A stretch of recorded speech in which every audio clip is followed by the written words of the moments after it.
मरियम नवाज साहिबा आज भी कह रही हैं कि जी उनकी जो कल की तकरीर थी उसमें उन्होंने कहा जी जियो हमारे खिलाफ अब लिख रहा है। आपको पता ही है क्यों, मीर शकील के खिलाफ बोलने लग गई हैं।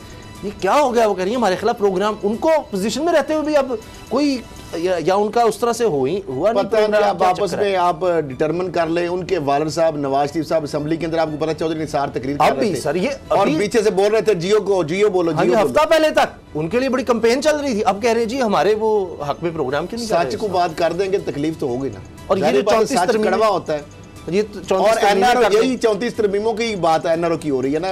अयाज नाइक ने ये प्राइवेट बिल बनाया और नून लीग इसके साथ है, मजीद अमेंडमेंट चाहते हैं। इसका मतलब है इसके जरिए वो चाहते हैं कि नैब बिल्कुल मुर्दा, इसका मतलब है कि चैनल वो ठीक है या साफत वो ठीक है जो आपके साथ चले, फिर वो ठीक है।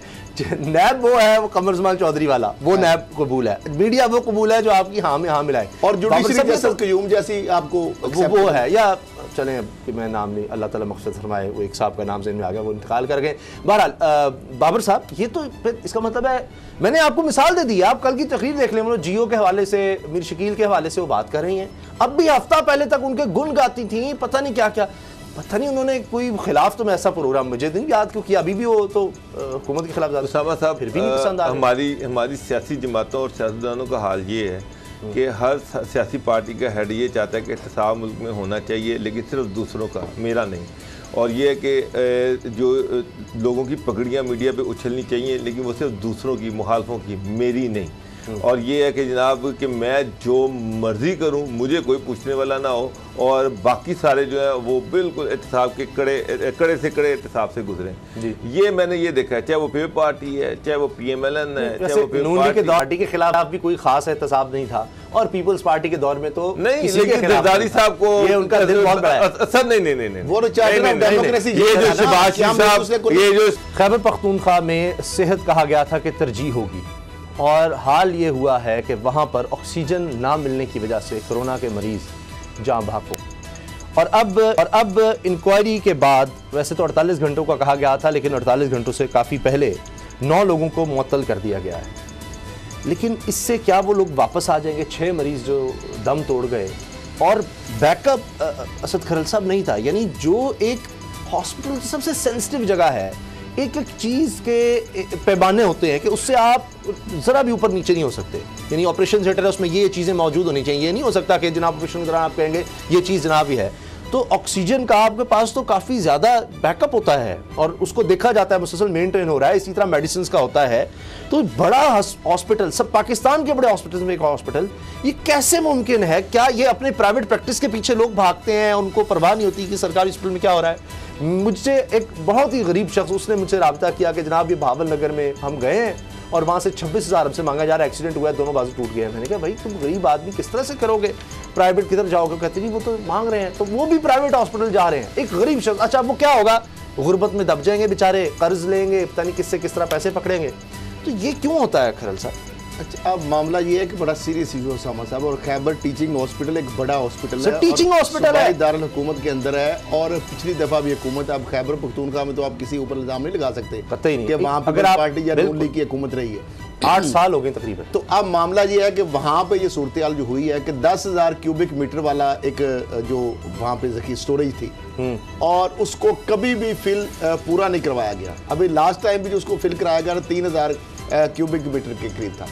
फिर उसके बाद जिस तरह बताया गया कि वहाँ पे जो इंक्वायरी रिपोर्ट के अंदर जो चीज़ें होशरबा इंकशाफा सामने आए हैं, उन्होंने कहा कि जनाब वहाँ पे जो अमला था वो ट्रेंड नहीं था, बैकअप को प्लान नहीं था, फिर जो आपस में उसका कोई एक सिस्टम नहीं था, कोऑर्डिनेशन नहीं था, कम्युनिकेशन नहीं थी, लोग छुट्टी पे थे, किसी को इतला नहीं थी, उनके मुतबादिल कोई लोग मौजूद नहीं थे, तरबियत याफ्ता अमला नहीं था, और वो लोग कई घंटे तक ऑक्सीजन की अदम दस्तियाबी के बायस वो वहाँ पे जनाब तड़पते रहे, लेकिन उनको किसी ने नहीं पूछा, कोई उनका पुरसाने हाल नहीं था। अब 6 हलाकतें हो गई, उसके बाद 9 बोतलियाँ हो गई। क्या 6 जो ख़ानदान है जिनके वो लगते जिगर गए हैं, क्या वो वापस आ जाएंगे? इस पर भी वज़ीर आला KPK ने नोटिस ले लिया। वहाँ पे तैमूर झगड़ा साहब ने बोर्ड ऑफ डायरेक्टर को कहा कि मीटिंग करें 48 घंटे में, यानी वो इसकी इंक्वायरी करके रिपोर्ट दें। उन्होंने उससे पहले ही दे दी रिपोर्ट, और इस रिपोर्ट के अंदर ही खुद एक चार्जशीट है। वो रिपोर्ट खुद एक चार्जशीट है सेल्फ के, जो कि एक बैड गवर्नेंस की, एक मिसमैनेजमेंट की। अब मुझे ये बताएं कि इसके ऊपर आप किसको ब्लेम करेंगे? ना तो आप पीपल्स पार्टी को ब्लेम कर सकते हैं, ना नून लीग को ब्लेम कर सकते हैं। आप कह रहे थे कि स्टेट ऑफ द आर्ट हम जो लेके आए हैं केपीके में अंदर सिस्टम, सेहत के अंदर हम लेके आए हैं, पुलिस रिफॉर्म के अंदर लेके आए, तो ये आपका अगर स्टेट ऑफ द आर्ट ये सिस्टम है तो फिर तो अल्लाह ही। बाबर साहब रिफॉर्म्स तो नहीं ला सके। जब रिफॉर्म्स की कोशिश होती है डॉक्टर सड़कों पर होते हैं। एक वो मसला है, इनके पास पता नहीं और कितने हुकूमत के पास ये जवाब होंगे। 7.5 साल में इन्होंने बड़ी कोशिश करके देख लिया, लेकिन इमरान खान साहब कहते हैं माफिया है, वो प्राइवेट प्रैक्टिस जो भी है वो चीज़ें उस तरह ख़त्म नहीं करवा सके। तो ये तो कहा था कि जी सेहत कार्ड होगा तो अब किसी भी जगह जाकर आप इलाज करा सकेंगे। सरकारी हॉस्पिटल में फिर कौन जाएगा जब इस तरह से ये इतने बड़े सानेहात हो जाएंगे?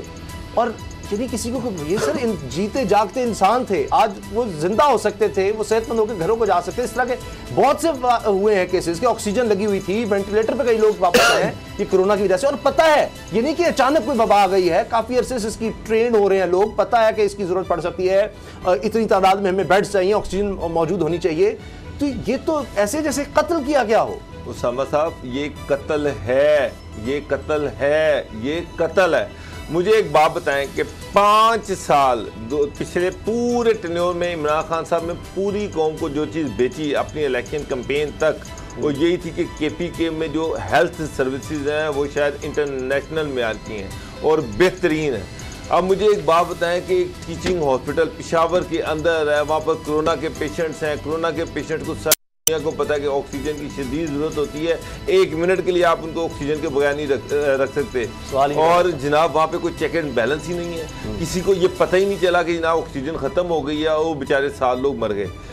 ये मैं परेशान हो गया, रोंगटे खड़े हो गए कि क्या इस तरह भी हो सकता है? ये सिर्फ पाकिस्तान में ही हो सकता है खान साहब, और वो केपीके में। आप जाके आपके जो मिनिस्टर्स हैं वो जाके सिंध के अस्पतालों के अंदर दाखिल हुए हैं कि जी ये देखें ये है, ये है, ये है, तो उनको पेशावर के हॉस्पिटल नजर नहीं आते। मुझे अब बताएं कि अब जो ये इनके स्पेशल असिस्टेंट्स हैं इस चीज़ का क्या जवाब देंगे? उसामा साहब ये खाली मुअत्तल कर देना, सस्पेंड कर देना ये काफ़ी नहीं है, इन पे मुकदमे दर्ज करने, और ये भी नहीं है कि जनाब आप छोटे छोटे बंदों को पकड़ लें और बड़ों को छोड़ दें।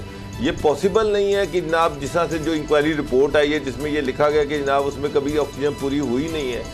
ऐसे हॉस्पिटल हो, मेन बड़ा हॉस्पिटल हो, इतने पेशेंट्स और ऑक्सीजन खत्म हो जाए और कई घंटे तक वो वहाँ पे ऑक्सीजन की सप्लाई चेन ही ना आए। पहले तो ये था कि इनको पता होना चाहिए था कितनी रिक्वायरमेंट है, कितनी ऑक्सीजन चाहिए, हमारे पास बैकअप क्या है। ऐसे सेंसिटिव जो जॉब पे थे वो छुट्टी पे थे। उसामा साहब ये ऑक्सीजन तो एक एलिमेंट है ना उसामा साहब, और फिर तरबियत ऑडिट में तो पता नहीं क्या क्या ऑडिट में ये लिखा हुआ है कि एग्रीमेंट इसका 2-3 साल पहले खत्म हो चुका है।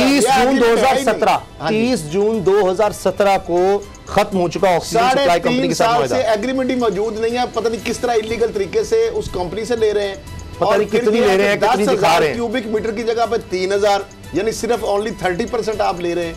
तो अब इस हालात के अंदर क्या होगा, पता नहीं रहा होगा कितनी गैस है, आप अगर कैपेसिटी उसकी नहीं पूरी ले रहे तो इसका मतलब ये क्रिमिनल नेग्लिजेंस है, ये एक मुजरमाना गफलत है, एक छोटा मामला नहीं। और बिल्कुल ये जो है कोई एक हमारा निजाम बेहतर होने की जरूरत है। आप देखिए पीआईसी का सानिया हुआ, इतना बड़ा सानिया कि वो लोग दवाई लेने आ रहे हैं, दवाई खा खा के मर रहे हैं, और ये इतना बड़ा इंस्टीट्यूट था। इस तरह के हमने और कई दफा वाकया देखे हैं।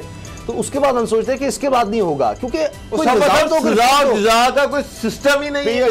यहाँ पर होता है कि जो मर गए, किसी एक बंदे को फांसी मिली, 200 से ज्यादा लोगों के जो कातिल थे पीआईसी वाले, जो फार्मास्यूटिकल कंपनी वाले थे, किसी एक के खिलाफ कार्रवाई हुई? उसमें बड़े बड़े उस वक्त के बाबूज जो वो इन्वॉल्व थे, चौधरी साहब तक कड़ियां जा रही थी और इधर शहबाज शरीफ साहब बैठे थे। तो आपने देखा पर्चे भी हुए, सुप्रीम कोर्ट भी आई, सब कुछ हुआ, लेकिन उसके बावजूद किसी को फांसी हुई, कुछ सजा हुई, उम्र कैदी होगी। 200 से ज्यादा बंदे उसमें मरे हैं, और 200 से ज्यादा बंदों का जो कत्ल करता है वो दिनराता फिर रहा है। अगर वो फार्मास्यूटिकल कंपनी आज भी काम कर रही हैं तो इससे बड़ी। अच्छा, इस केस में आपको लगता है कि इमरान खान साहब खुद नोटिस लेकर क्या ये हॉस्पिटल के सिर्फ ये जो लोग इन्वॉल्व थे इनका, या हाई अफ्स तक भी आपको लगता है कि इसमें मामला जाएगा? क्योंकि इसको मेंटेन रखना ये इतना आसान नहीं है। अगर हॉस्पिटल के पास फंड्स नहीं थे तो क्यों नहीं थे? अस्पताल जो 2017 में जो मायदा ख़त्म हुआ था उसको रिन्यू 3 साल से क्यों नहीं करवाया गया? क्यों डिले हुआ? फंड्स किसने रोके हुए थे? क्या वहाँ पर मिस अप्रोप्रिएशन होती रही है? ये पूरी डिटेल्ड इंक्वायरी होनी चाहिए और इसमें जो भी बंदा जिम्मेदार हो उसको पकड़ा जाना चाहिए, जिसकी मुझे बहुत कम उम्मीद है। और ये तो वापस नहीं आ सकते कम से कम, अगर ये एक चीजें हो जाएंगी इन फ्यूचर, अगर इस तरह के वाकयात की रोकथाम हो सके तो मैं समझता हूं फिर भी बहुत बड़ी बात है। इस पे इन फ्यूचर इस तरह की ना, मैंने देखा कि यहाँ पे इन्फ्लुएंशियल के खिलाफ कुछ नहीं हो सकता। आपको याद है कि एक बहुत बड़ा स्कैम आया था, एक बड़ा स्कैम आया था मरी में, एक बहुत बड़े बिल्डर ने हजारों एकड़ जंगलात की जमीन जो थी वो काली थी। मैं हैरान रह गया कि डीजी एंटी करप्शन जो है उन्होंने लिख के दे दिया कि जी इसकी इंक्वायरी खत्म कर दीजिए, इस केस में कुछ नहीं है।